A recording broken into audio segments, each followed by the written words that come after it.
It is the FTN Fast Break Podcast, Monday, November 11th, 2024, episode 21. What is going on, everybody?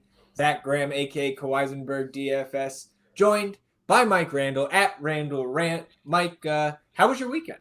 Yeah, pretty good. Exciting NBA. Of course, some great stat lines we're going to get into. College hoops, all hardwood stuff. Exactly. Feeling very acclimated. Thanksgiving is coming. That's when we really start diving in. So the palpable buzz is becoming a palpable scream right now for NBA, college, all hoops across the board. Yeah, seemed like a great first week on the college hoop side of things here at FTN. I know I kept seeing posts about you, like you're hitting 3 sides in a night and you're hitting this spread bet over here. It looked like it was a fun time here to start the college season. Obviously, NBA rolling right along. For my fandom on the NFL side this weekend, Mike, Steelers, get the rookie to jump off side to end the game. We will take that on the road. And my season-long team's doing pretty well too. So I'm happy in the NFL world. Basketball world, we won't talk Spurs on this episode. I promised last week we would have some non-Spurs episodes. There's going to be one here today, but tough weekend down in South Central Texas for the Spurs. For NFL, back-to-back and a belly-to-belly moneyline underdogs. Got Carolina last week when it was 13-1, favorites won, and that was the only one. And then this week, your Steelers came through. Mike Williams down the sideline. I did a rant on it this morning on my X account, Rental Rant. I said that's why you don't just say you got to stay with Fields. You have to do this. You have to look deeper. And as we'll get into the NBA, teams are going to have to look deeper because there's some injuries across the board here that are driving people crazy. But the coaches know you have to stick with a player who's struggling. It's going to be my stock up. And you have to sometimes go against someone who may be playing well because you know it's the top of the market for them and their production. That's what make great coaches and great teams stay great. Shout out Coach Tomlin. Let's jump into the NBA news of the week. And we'll start at the top. We'll see if this continues to Thursday's episode when we get Pfeiffer back in the mix here. But his Cleveland Cavaliers. Unbearable. 11-0 now, Mike. 2 more wins over the weekend over the Pelicans and then the Warriors. Big time win. I mean, they set a franchise record. 83 points in the first half on Friday against the Warriors. They were up by 41 in just 24 minutes. Mike, this Cavs team, I think for me at least, we are past the is this real stage. I can't say anything else, but the Cavs are a contender in the East. Yeah, a couple things I want to say here. First off, let's talk about Kenny Atkinson. Yeah. So Kenny Atkinson was with the Nets, and definitely I've seen him in a couple interviews where he said things such as, maybe he needed to connect more with some of the stars like a Kevin Durant. Remember, Kevin Durant was hurt, and there was sort of a disconnect that I was hearing about in the local papers between them. Kenny Atkinson, I know, was in the mix for the Bucks job when they were moving forward a couple of years ago. Kenny Atkinson, very well respected, great X&O coach, seems like the absolute perfect fit. And if you saw Zach, I'm sure you did, his interview post-game talking about one of the reporters, I thought it was you, because there's only one person who could ask a question this good, about the cutting and the moving and how the game has evolved from screen and roll, Stockton Malone for all those years, to now cutting and moving and creating the vacuum behind the cut. They've taken advantage of it. The players then talked about it, how much they love it. It's working. The relationship between a coach and a star team is working, and it looks like this is what the Cavs have been dying for. We mentioned this last year. We're doing the previews. This is a team that I always thought should be a little better. They looked and they got to that point. They were off to a great start. I don't know how long it's going to last, but Kenny Atkinson, great job with the Cavs doing so well. Yeah, if you were to tell me 3 weeks ago that we'd be at this point of the season, again, still very early, but that Donovan Mitchell would be averaging more than 4 points less than what he did last season, just that one stat alone, I'd be like, okay, well, maybe the Cavaliers are struggling a little bit here. But my first thought would certainly not be undefeated through 11 games. So this team, again, to your point about Coach Atkinson, clearly he has had a profound positive effect on this team that is, for all intents and purposes, the same roster we just saw. JB Bickerstaff, again, got to the second round last year, but we know that this group, 4 all-star caliber players in their starting lineup, this group needs more than that. And so far, I mean, flying colors, 10 out of 10. How can you complain about anything here? 6 guys in double figures, and don't mistake that for, obviously, people will say, oh, they just have, 6 players that are pretty good. You know they have a go-to player. You know they have a late-game shot maker. The development of Garland, who looks fully back right now, 1.2 steals per game. Mitchell, 1.3. Mobley, 1.1. Ty Jerome, 1.4. Two-way team, have a late-game closer, have depth, roster depth, and a coach, and they're buying into the system. Create the vacuum, Zach. We could name that the podcast. Creating the vacuum. That's what the Cavs are doing. Great start for them. Well done. Yeah, and we talked about after the first, they were like 5-0. Right? Okay, they started out Toronto, Detroit, Washington. Okay, you're supposed to beat these teams. Since then, right, wins over the Knicks on the road, Lakers at home, Magic at home, Bucks home and away, Golden State at home. Like they are beating some good teams here. This is not a hollow 11-0. So we'll keep our eyes on that. Of course, if they are still probably either way. With Fife here on Thursday, we will talk again about the Cavaliers. Let's shift to the Western Conference because the Nuggets, the demise of Denver has been greatly exaggerated, Mike. Nikola Jokic last night goes for 37 points, 18 boards, 15 assists, and 3 steals. I believe it was 3 steals and not 3 blocks, but 13 of 21 from the field, 3 of 3 from 3, 8 of 8 from the free throw line. The Nuggets, winners of 5 in a row, including victories over the Thunder, the Heat, and yesterday over the Mavericks. They are now just 1 game back of the top seed in the West. Jokic averaging 30, 14, and 12 on Mike. 56, 56, 84. He's leading the league in rebounds and assists. Unsurprisingly, now the betting favorite for most valuable player at DK Sportsbook. Plus 225. I mean, this guy, I don't know how he has gone to another level, but he certainly has. Yeah, at the right time. No Aaron Gordon here for a couple weeks, calf strain, so that's going to be an issue. Jamal Murray started to look like Jamal Murray again, 28 points against the Heat.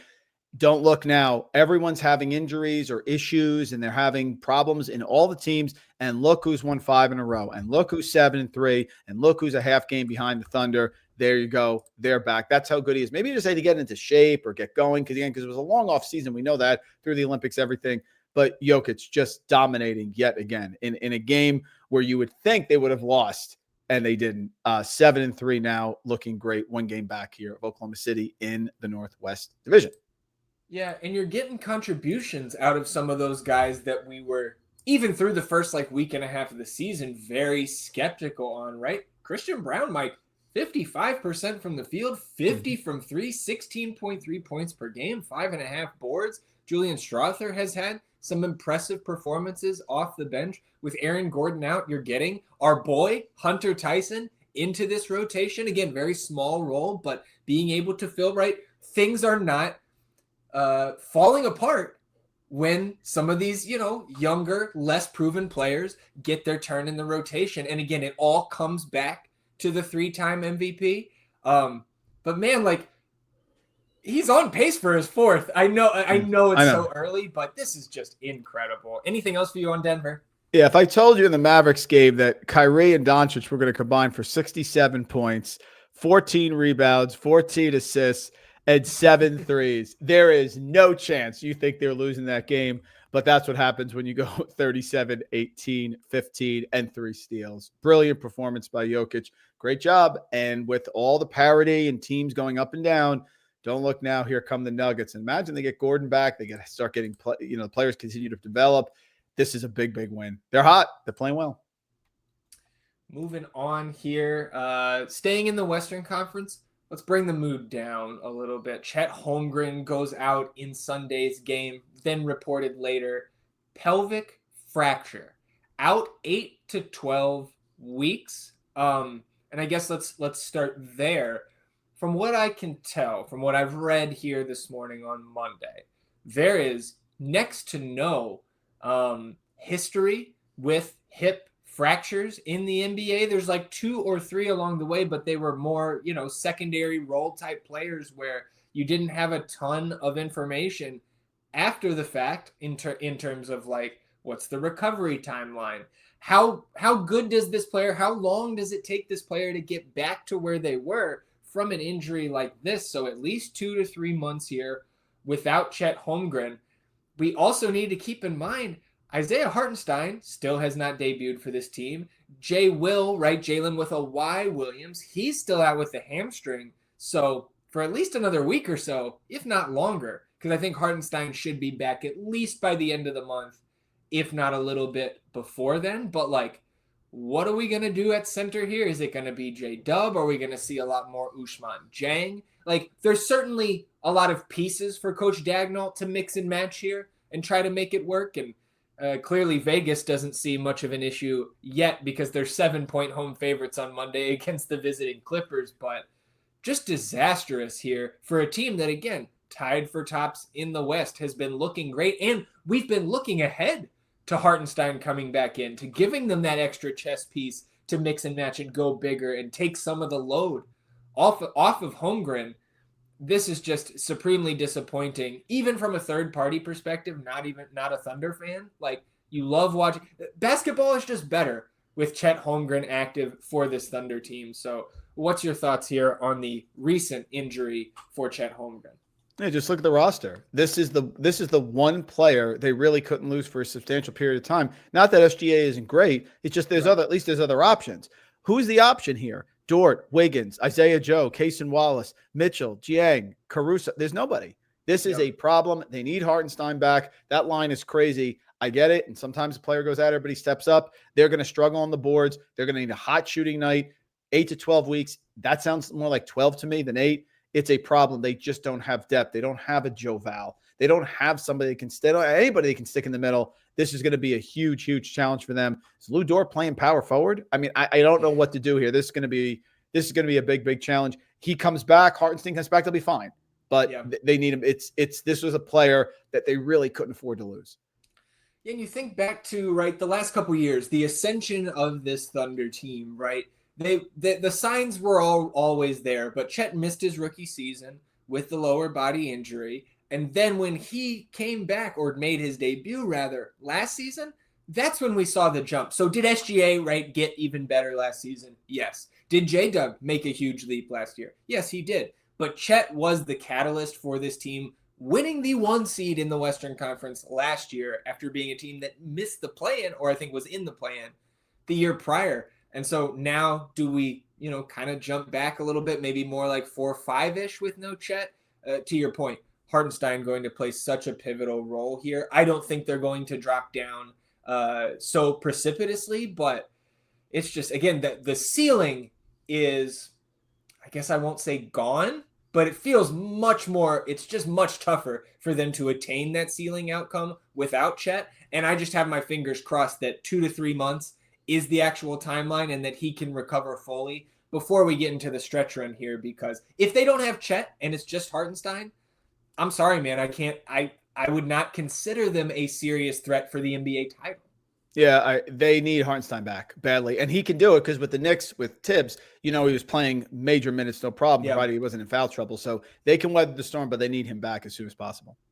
So Chet gives us a message here from his hospital bed. He said, "Can't tell if I feel better or worse about this having been through something similar before," right? Referencing his rookie year injury. On one hand, I know how to approach it. I know what to do, what not to do, and how beautiful the other side is. But on the other hand, I felt the frustration of this process and the wear it puts on your mind. Most of all, I'm hurt that I can't help my teammates and play for our fans and supporters for a while. Everyone who sticks with me and our team, along with my need for hoops, is a big part of my passion to return. Don't pity me or feel bad. There's lots of people out there with real problems that don't heal. Anyways, excuse my rambling. Just wanted to address our OKC fans and family.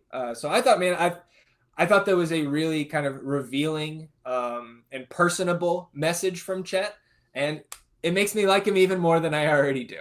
Yeah, great guy. And I wasn't sure about him coming out of college, but really developed his game and starred in the playoffs last year. That's the right mindset. That quote is a window into the type of player he is. He'll be back. They'll be fine. They're going to be healthy for the playoffs. They're going to be an absolute pain. Even if they fall off to like a 6 seed, 7 seed, no one's going to want to play them. They can get it going. They saw Dallas come and beat them with their home court advantage. They can do it, certainly, no problem.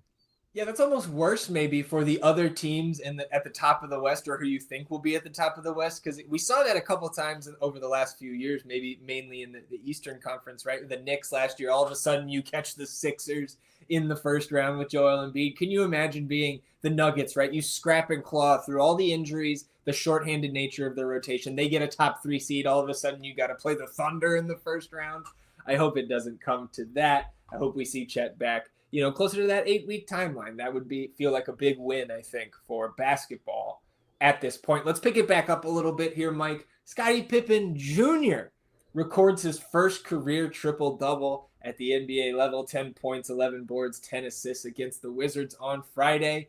Not much to say here outside of congrats to Scottie, and he continues to up his play and kind of almost fill that like Tyus Jones-esque role for this current iteration of the Grizzlies roster. He also becomes, he and his father, Scottie Sr., of course, first father-son duo to both record a triple-double in the NBA. Again, as a former like two-way player, to be doing this at the NBA level, it's not just this, 10, 11, 10 triple-double. Feels a little bit cheap, but Scottie Jr. has been fantastic for over a season now in the role that he's played.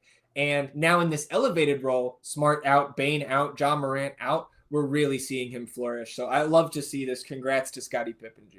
Yeah, this is good timing for them. For a team that we were worried about the depth because of injuries, Gigi Jackson, players like that. Now they're decimated, but they've won 3 in a row. They got the game against the Lakers where Morant was hurt, came out, had the 20 points, but they won going away. Why? They were 17 of 34 from three-point range, and these are the type of players they're going to have to continue to contribute for them. Jay Huff, 11 points, 3 of 6 from 3. Jake LaRavia always plays big minutes and has to do a lot of stuffing of the box score. He was 13-8 in that game against the Lakers. And Scottie Pippen Jr., 14, 6 rebounds, 4 assists, 3 threes as well. So on the bench there, you're accounted for 8 of those three-pointers. That's what they're going to need until they get the players back.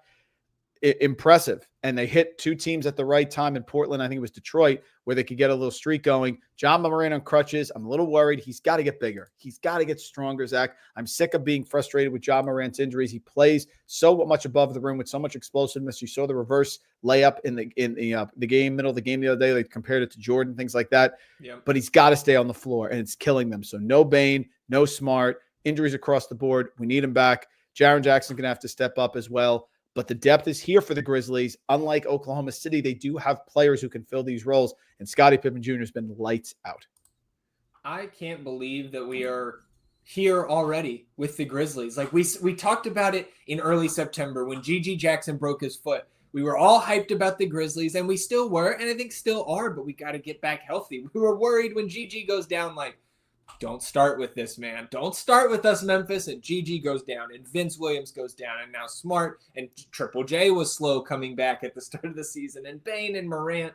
Oh, it's just tough right now. But credit to Coach Jenkins, credit to the depth of this team, the guys who are stepping up, like Scottie Pippen, like LaRavia, all those that you mentioned. Memphis, 7-4, just a game and a half back from the top seed in the West. Plus 9.4 point differential so far through their first 11 games.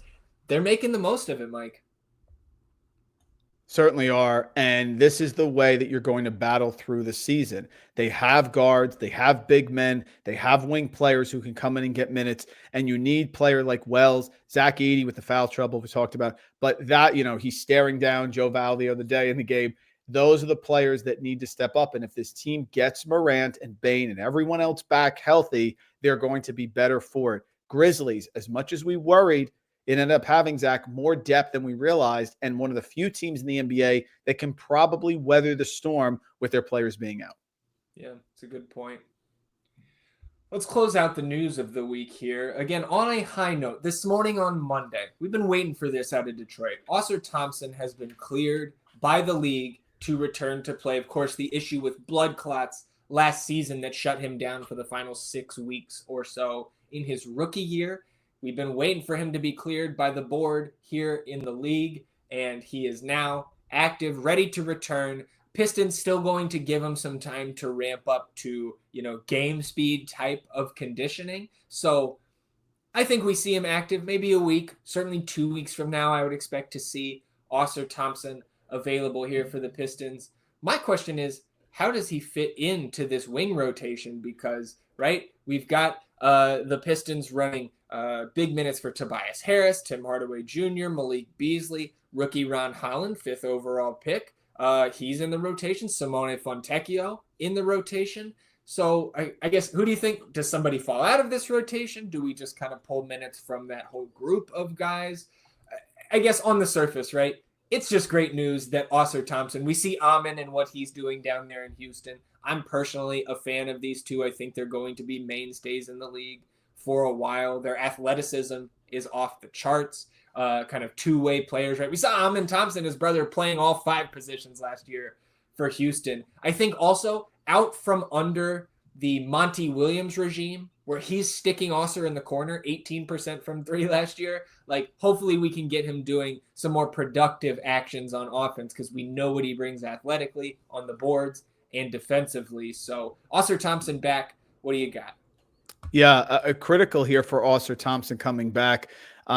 What I love about the Pistons is that they are surprising us in terms of how competitive they are. Cade Cunningham, 3 straight double-doubles. What do you have, 2 all of last year? I think I read something like that. So the leadership with Tobias Harris, Jaden Ivey, these sort of players are actually working well together, and they've surprised me in terms of how quick they've come around. So he is a role player. I think he's fine in terms of fitting in with the team, and he doesn't have to have the ball. I have a stock down that I'm going to add later on. It's going to make you laugh from the Overtime Elite video, but that he's going to be fine. This team is competing, and Cade Cunningham is evolving into more than just a scorer here. So night in, night out, the Pistons are getting very frisky. I think he's the perfect addition. This is a deep bench. Another one of Fontecchio, another one of these teams that's a little sneaky deep that allows them to have different pieces and to overcome when a guy like Thompson is out. Yeah, I'm with you. And I will take that opportunity, right? You bring up Cade Cunningham. Shout out to the GPP scores here on the DFS side of things at FTN Fantasy. Cade Cunningham has been top 3 in the GPP scores in each of the previous 3 slates he has been on. Like Mike said, triple doubles in all 3. So it's been fun to ride that Cade Cunningham wave, right? And like 4-7 so far on the young season. How long did we have to wait for 1 win last year, right? They had almost set the record if they didn't set the losses record for a losing streak. Like, it's been kind of fun to watch this team start to find an identity, right? And it starts with the new coach. It starts with bringing in those veteran players on the wing. Simone Fontecchio seems like the guy to me that could be ripe to lose some minutes here because he has, to me, and I've only watched like a game and a half of Pistons so far, but like he has not really exceeded expectations. And for me, where he is in his career, what he means to this Detroit franchise compared to what they have invested in Oscar Thompson, I could see Oscar Thompson pulling a lot of his minutes. Maybe you get Tim Hardaway Jr. down under that 31-minute mark where he is right now. And maybe Ron Holland just completely, they send him to the G League, right? And you give Thompson all of those minutes. I imagine Thompson himself might play a G League game or certainly go down and practice with those guys in Motor City before he makes his first team debut here this season. But it's just a great sign, man. Like, this is something that we thought was going to happen in the preseason in terms of him being cleared, and to finally be back on the court after something so scary as a blood clot issue keeping you off the court. It's just great news. I love to see it. Especially for a player who gave up so much of their youth dedicated to getting to the league. Don't look now. The Pistons are the 10 seed as of today in the East. Yeah. Couldn't say that at this point last year. Yeah, and 10 seed, right? You look at the 5 seed is the Knicks at 4-5. So it's really like you've got the S tier at the top with Cleveland 11-0, Boston 9-2. The 3 seed is 5-5. So again, like you think about how Cleveland's been playing, how Boston has been playing, and how we expect them to continue to play. I'm not sure if the rest of the East, we may have this 2-team race for the rest of the year in the East, unless something crazy happens with injuries or what have you. Let's talk about games we are eyeing, games that we want to watch from a basketball standpoint early this week. Just 5 games here on Monday. And all 5 of these games tonight, Mike, tip off at 8 p.m. Eastern. So it's going to be a quad box type of night for me. Of course, my Spurs play, so they get one of those boxes. But Cleveland at Chicago. I'm watching the Cavs throughout this entire stretch. Until they lose, to me, this is just must-watch basketball, no matter who they're playing, right? Then we also have Clippers at the Thunder. No Chet Holmgren. James Harden back in town here in Oklahoma City. 7-point spread in that one, but I think my interest level in my head says that it's a closer spread than that because I think this was going to be a fun game to watch. Usually when there's an injury, I always end up going with that team because I see there's betting value. I don't see it tonight. I don't. I see the Clippers playing very well, and I think Oklahoma City probably get off to a good start in your first quarter, but then this game ends up tight late. And I'm with you. The Cavaliers are must-watch TV right now until they lose. So can't wait for that one. How are they going to do against the Bulls? We want to see what positions, how they do against different positions on the court, whether they have a weakness, just to scout for the future. But Cavs are must-watch TV until they lose, 100%. Yeah, Clippers winners of 4 straight, 6-4, just 2 games back of that top seed in the West. The West, the polar opposite here. 3 teams at 8-2. You go all the way down. The 9 seed, just 2 games back, 6-4, the Sacramento Kings. Looking ahead to Tuesday's slate, 8 games. The one that jumps off the page right away, Knicks at Sixers, the season debut of Joel Embiid, scheduled for Tuesday night. But of course, Tyrese Maxey out injured. We discussed that on the last episode of the Fast Break. But you've got 2 of the big 3 here for Philly and the Knicks coming to town. I believe that is the first game of our TNT doubleheader on Tuesday night. Late night hammer there. Dallas at Golden State. Golden State, a team that 8-2. We'll talk about them here in a little bit and stock up, stock down. But Mavs, Warriors, that should be a great late night watch as well. So I think of these 3 slates we're coming up on here early in the week, the Tuesday one is the one I'm most pumped up for. What do you got on those 2 games? Or do you have anything else to add on that Tuesday slate? No, the Knicks, I expect to pummel the Sixers. The loss of Maxey, Embiid staying out, this could get, they're 2-7 right now, Zach. This could get south very quickly where they could be in a rough situation. I know what Embiid had and with he wanted to rest and things like that. It's been a terrible start. It's got to be driving Nick Nurse crazy. Dallas Golden State, excellent as well. One of my favorite props. I'll put it out there. I always tell him Discord, it's 3-1 this year. Stephen Curry over rebounds. He has the knack for finding where the shots get off the rim. Last year, he was about a rebound per game less because of the presence of Chris Paul, another smart perimeter player who's cutting into some of those boards. He's back to where he is normally again. I expect this to be a great game with Dallas and Golden State. But yeah, Knicks, I expect to pummel the Sixers. They're excited. There's blood in the water there. This Sixers team could easily end up being 4-12, 4-13 before we even look.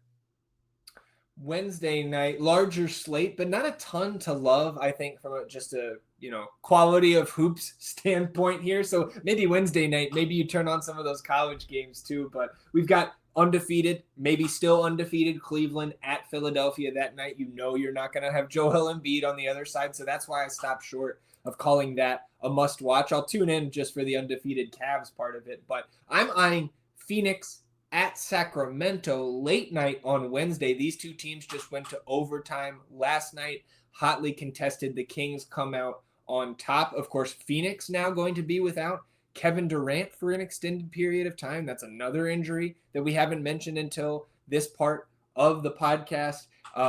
Tough break. Again, the injuries continue to pile up. I asked 2 weeks ago, stop the injuries, turn the slider off, right, in our settings.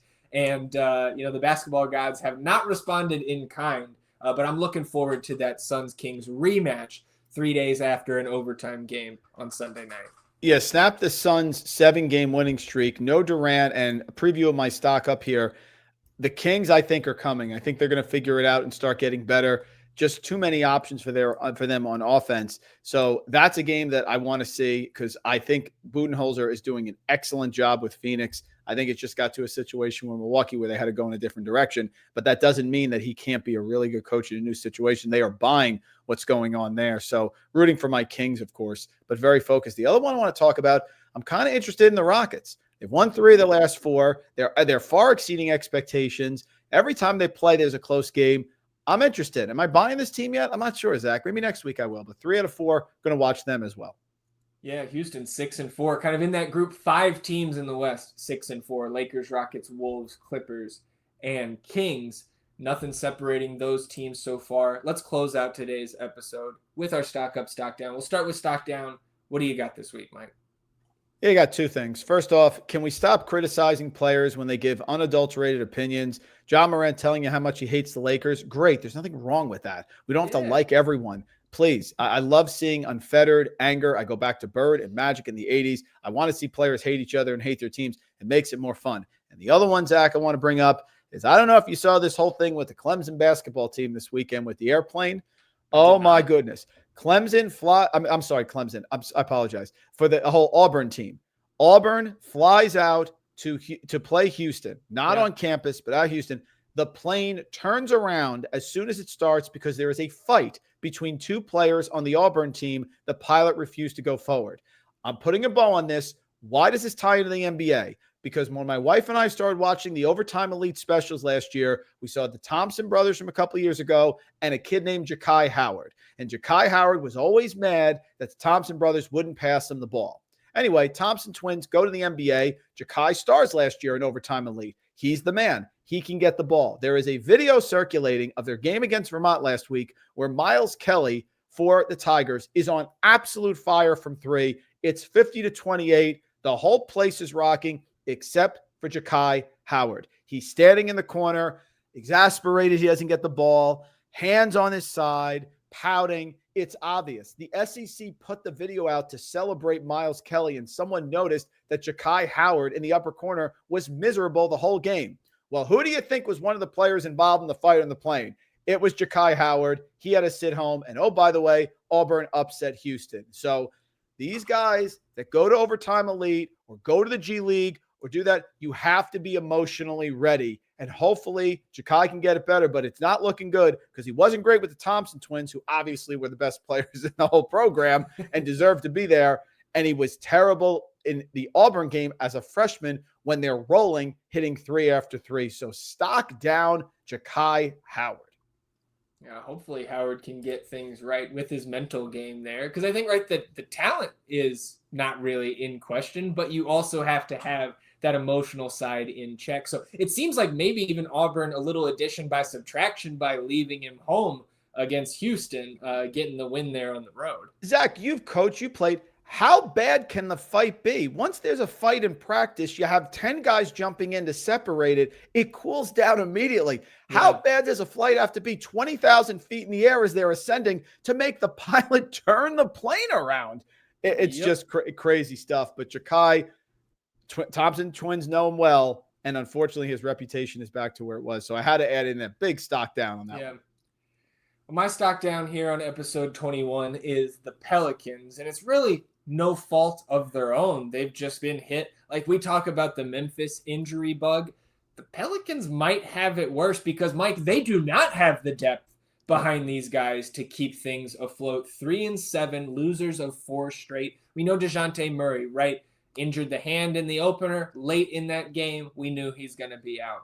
But Zion now out for an extended period of time. Stop me if you've heard that before. Jordan Hawkins out. CJ McCollum out. Right? This is a team. Herb Jones out. They do get Trey Murphy III back tonight, coming back from the hamstring injury that he had in the preseason. But this team, you're missing, 5 of your top 7 guys here? There's just really, at this moment, no hope for the Pelicans. This is the team that when we talked about our hot takes in the preseason, I was all rah, Pelicans going to win the Southwestern Division. Now the challenge is try to stay out of the cellar in that division. Mike, I wasn't going to bring up the Spurs, but I'm using them as a reference point because the Spurs have not been good. Pelicans a game behind them. Things are falling apart and fast for New Orleans. Hopefully they can get healthy sooner rather than later and turn this thing around because this is a team that should be fighting for a top 6 spot, not be in the bottom 4 of the West.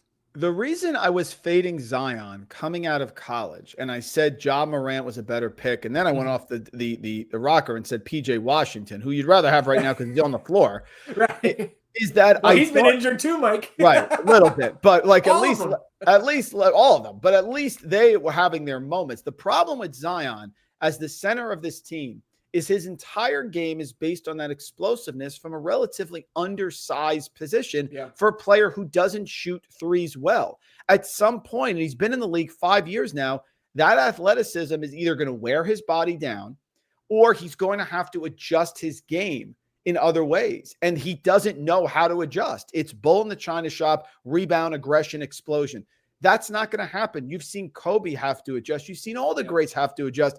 He is struggling. This guy has played 24 games his rookie year, then 61, then 29, then 70. Now only 6 going to be out for a while. That is the center of their team. The other injuries have been bad luck. Struggling, the Pelicans right now. And I remember the video where everybody was cheering and he sold a lot of tickets, and I get it. It's just for sustained success. I did not see his archetype sustaining that in the NBA. He has his moments, but does he have the work ethic? There's always been the side jokes and things like that. So not only is he stock down, but these injury, well, a lot of it, which is bad luck, is permeating the entire Pelicans team, which was uber talented coming into this year. Yeah, well, hopefully they can get back healthy and, maybe get up into that play-in range. Certainly feels like a top 6 spot could be slipping through their fingers with how talented this Western Conference is. Let's finish it off. Stock up here. What do you got stock up on episode 21? Yeah, the Kings are 6-4. They're tied with the Clippers and Lakers, sort of the back end here of the Pacific Division. I think they're going to get going. I like this team. I like De'Aaron Fox, Sabonis, DeRozan. Took a while for DeRozan to get acclimated because he's primarily a scorer, but I think they're getting there. They've won. They've been they started 6-4, won their last game. They're 4-2 away, so they'll be competitive on the road. I like this Kings team to get going. I expect them to move up here in the Pacific Division. Right now, they're the 9 seed. I expect them to finish like 5, 6, somewhere in there. That's where they should be. This is a good team. This is a good team. They had a nice run in the playoffs last couple of years. I think they're going to be pretty good. I think they're going to be into it. I think this is the start of something big in Sacramento. So stock up for the Kings. Similar stock up for me here, just going to a different Western Conference team, or really their coach. Give me stock up Steve Kerr, Mike, because much has been made, right? Whether it was, kind of last season as the Warriors' talent starts to wane from their championship window. Then we go into the summer, we go to the Olympic tournament, and there's plenty of criticism about how Steve Kerr handled his rotations throughout the group stage and then the knockout rounds, ultimately winning the gold medal. But now we're here, Golden State retooled, rebuilt, Buddy Hield, slow-mo Kyle Anderson. DeAnthony Melton makes his start. Now Steve Kerr saying that he wants that to be the starting unit going forward. They're 8-2. This team has an identity. They are dogs on defense. They know who their hub is on offense. You're starting everything with Draymond and Steph, and everybody's playing off of them. And then, right, he's not a splash brother, but he's a splash buddy. Buddy Hield has been fantastic, and Steve Kerr is making all of this work. He's making the magic happen once again in the Bay. 8-2, tied for first place in the Western Conference. Wins on the road over Houston, Boston, and Oklahoma City. Look, I will give them a pass for getting their butts beat at Cleveland. You bounce back and beat the Thunder on the road the next game. Full-on pass from me there. 8-2, stock up Steve Kerr. I think he's a pretty good coach, Mike. I don't know. Yeah, he's a darn good coach. He's got a good run coming up now. Dallas, Memphis, Clippers, Atlanta, New Orleans. So it's going to be a good run. We'll get to see it. And one more game this year at home against the Celtics. Must watch with Jason Tatum, of course. Absolutely. Anything else for you, Mike, on episode 21 before we shut it down? That's pretty much it. Let's get rolling. Want to see some good games this week, see players step up into roles, see the vacuum that continues with the Cavs. Good stuff across the board. NBA Cup starts on Tuesday, so those tournament games, alternate jerseys, alternate courts. I'm a big fan of this tournament. We'll be talking a lot about it here in the episodes to come. Maybe we'll break it down, Fife and I, on Thursday's episode as we get into the meat and potatoes of the group stage. Enjoy the beginning of your week, everybody. We'll do the same. We'll see you back here on Thursday for another episode of the FTN Fast Break podcast. Till then, he's Mike, and I'm Zach. Goodbye.